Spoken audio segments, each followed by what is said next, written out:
Start by logging into your OnlyFans account on a computer or mobile device. Keep your login credentials handy. Once logged in, navigate to your profile page. Look for your current display name at the top. Click on Edit Profile.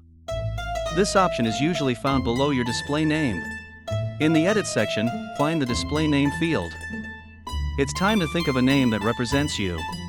Type your new display name in the field. Make sure it's unique and memorable.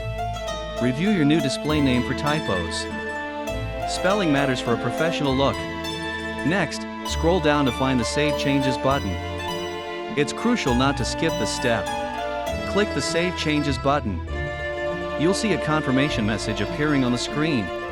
To ensure your changes took effect, refresh your profile page and check your new display name. Congratulations! You've successfully updated your display name.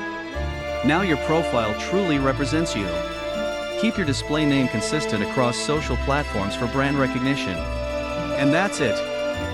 Enjoy connecting with your audience under your new name.